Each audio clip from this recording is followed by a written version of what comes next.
जय हिंद, जय भारत, जय श्री राम। ये होगा वीडियो, ये विषय है आज का, मूर्ख कितने प्रकार के। तो हमारे हिसाब से दो प्रकार के मूर्ख होते हैं। और मूर्ख कितने प्रकार के होते हैं विद्वानों के अनुसार। हम तो विद्वान है नहीं, बिल्कुल साधारण अज्ञानी व्यक्ति हैं। तो हमने निकाला है विचार करके, दो प्रकार के मूर्ख हुआ है। पहला तो पढ़ मूर्ख और दूसरा अपढ़ मूर्ख।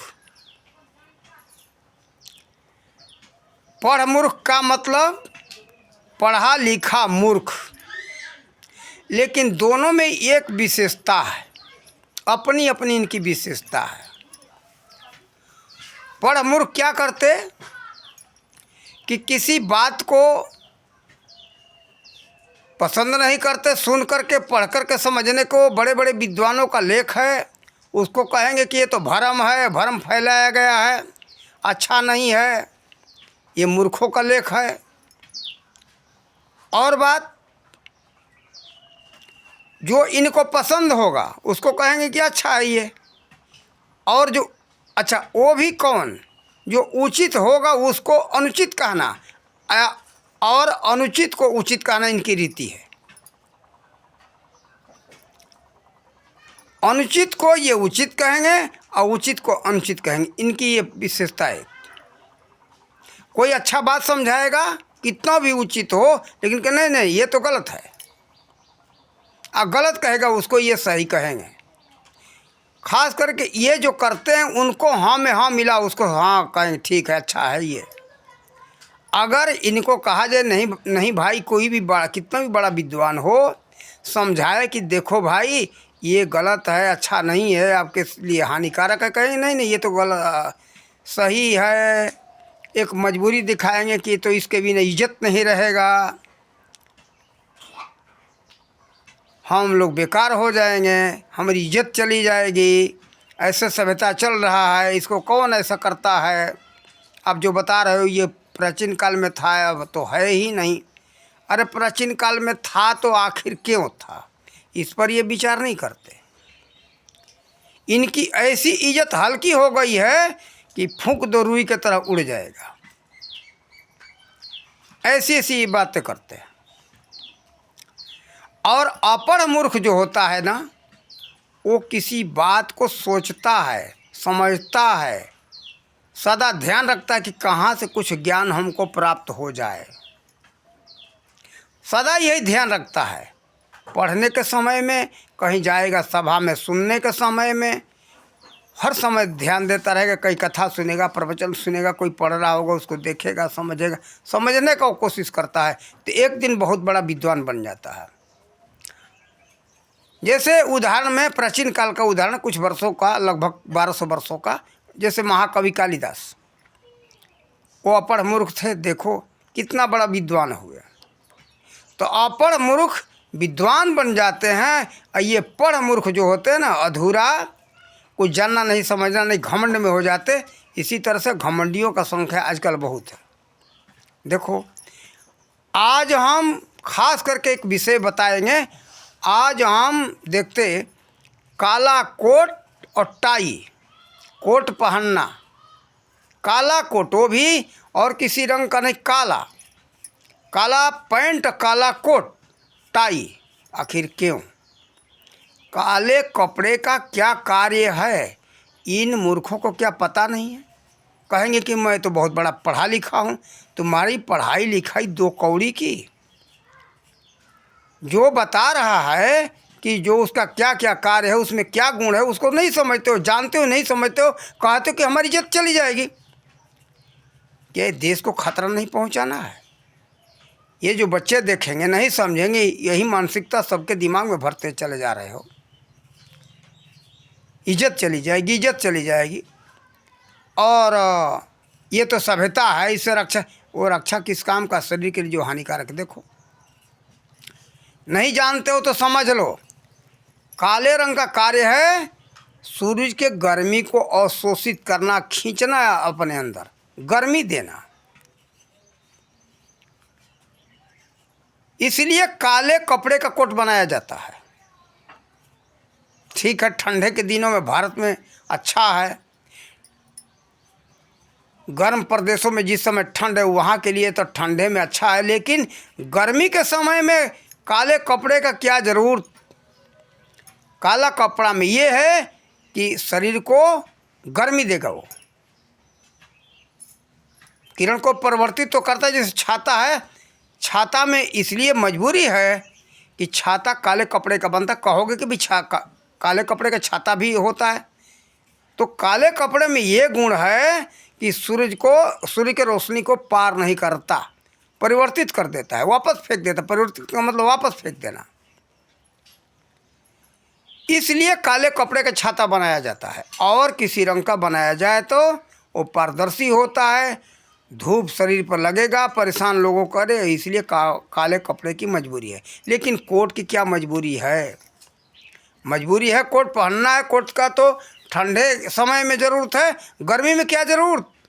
टाई का गर्मी में क्या ज़रूरत। टाई और काला कोट ठंडे प्रदेश का है, वहाँ जाओ तो पहनो। लेकिन जहाँ भारत देश है, यहाँ देखते ये मार्च महीना ख़त्म हुआ, मार्च में भी चाहे अप्रैल मई जून कुछ भी हो, सितंबर हो, कुछ भी हो, लेकिन काला कोट ही पहनेंगे। क्यों भाई? तो बड़े पढ़े लिखे लोगों का पहचान है, ये सभ्यता है। अगर नहीं पहनेंगे तो हमारी इज्जत चली जाएगी। अरे तुम्हारी कैसी हल की इज्जत है, ये चली जा रही है। इज्जत कपड़े से नहीं होता है, उसकी सभ्यता और चरित्र से, विद्वता से इज्जत होता है। सभ्यता उसका अच्छा नहीं है, चरित्र ऊंचा नहीं है और विद्वता नहीं है तो उसकी इज्जत नहीं होगी।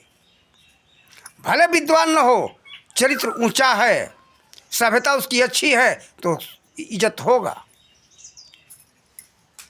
तो देखो, अपने सभ्यता को, अपने चरित्र को ऊंचा बनाओ, विद्वान बनो। वो भी उचित, ये नहीं कि अनाप शनाप रखकर दिमाग में विद्वान बनोगे तो भी इज्जत नहीं होगा। काला अक्षर पढ़ लेने से कोई विद्वान नहीं होता। काला अक्षर जान लेना विद्वता का पहचान नहीं है। उसकी उचित नीति और नियम के अनुसार चलो, नीति नियम को जानो और उस पर चलो। तो ये नहीं कि जान लिया उस पर न चले तो जानना न जानना बेकार। मान लो हम ही हैं, कुछ भी जानते हैं कि चोरी नहीं करना चाहिए, और चोरी करे तो हमारी क्या काम का जानना। पढ़ाई लिखाई किस काम का, नीति नियम किस काम का। आज वही हो रहा है। लोग कहते हम तो सब जानते, फिर जानते तो करते क्यों? चोरी करना गलत है, डकैती करना गलत है, लूट गलत है, तो आखिर करते क्यों? तो कहो कि नहीं नहीं नहीं करेंगे तो ये समाज में तो प्रथा चला, हमारी इज्जत नहीं रहेगा। तो तुम किस बात के विद्वान हो? तुम महामूर्ख हो। इसलिए जो जानते हो तो करो मत, इससे देश का नुकसान ही है। देश को गड्ढे में ले जाना है, देश की बर्बादी है, समाज की बर्बादी है। देखो ऐसे बर्बादी है।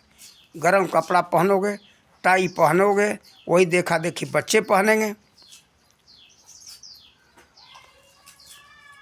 जैसे कोट है गरम कपड़ा, हम इसको गर्म कपड़े का ये बात नहीं दूसरा का नहीं करते, सीधा कोट का है। चाहे कोई भी गर्म कपड़ा हो, गर्मी के दिन में गर्म कपड़ा पहनोगे, टाई पहनोगे तो बीमारी होगी। वही देखा देखी बच्चे करेंगे, बीमार पड़ेंगे, कलरा होगा, तो क्या बर्बाद होगा कि नहीं होगा? स्वास्थ्य से बर्बाद, संपत्ति से बर्बाद। स्वास्थ्य खराब हुआ तो स्वास्थ्य से परेशानी हुआ और उसका पैसा लगेगा दवा कराने में, वो अलग। तो स्वास्थ्य संपत्ति दोनों की बर्बादी है। इसलिए ऐसा मत करो। देश को गड्ढे में ले जाने का कार्य है, देश का विकास करना है। विद्वता का मतलब है कि उसको जानते हो, उचित नीति नियम तो उस पर चलो।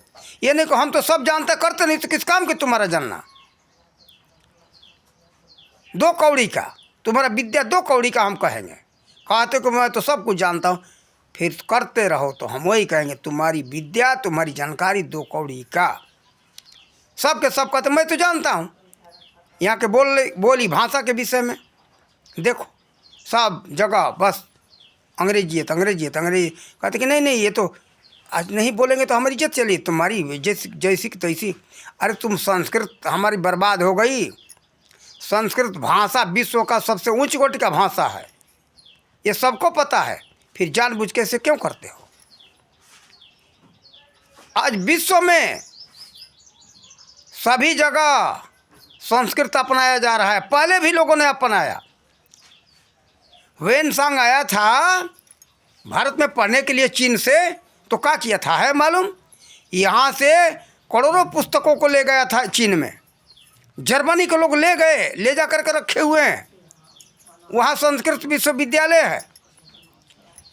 यहाँ ईस्ट इंडिया ऑफ लाइब्रेरी था कलकत्ता में, जिसको पूर्वी भारतीय पुस्तकालय हिंदी में कहेंगे। उसको अंग्रेज गए तो सबसे पहले लेकर के भाग गए।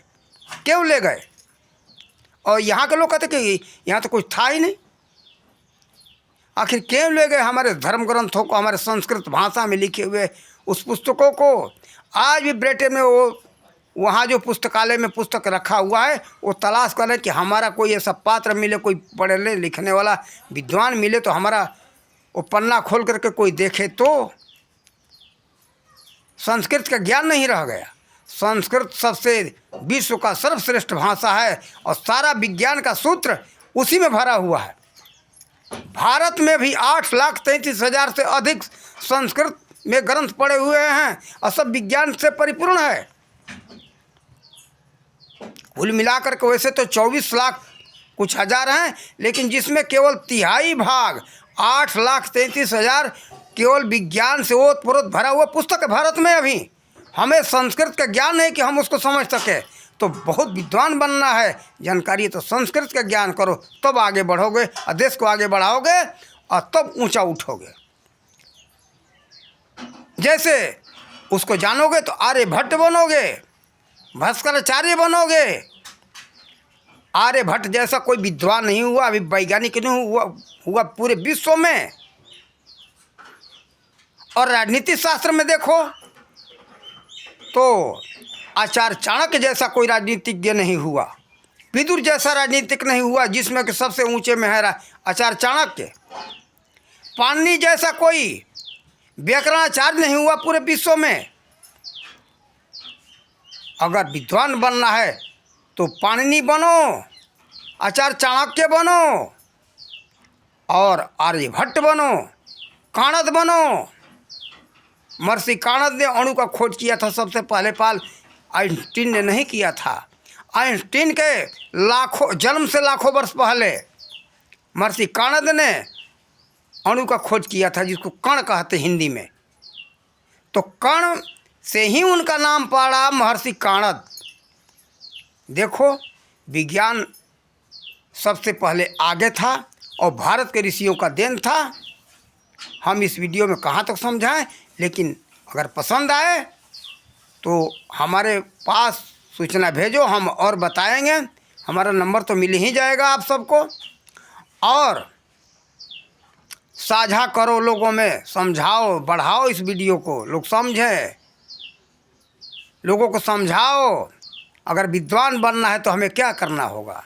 कपड़ा भेष हमारा मत देखना।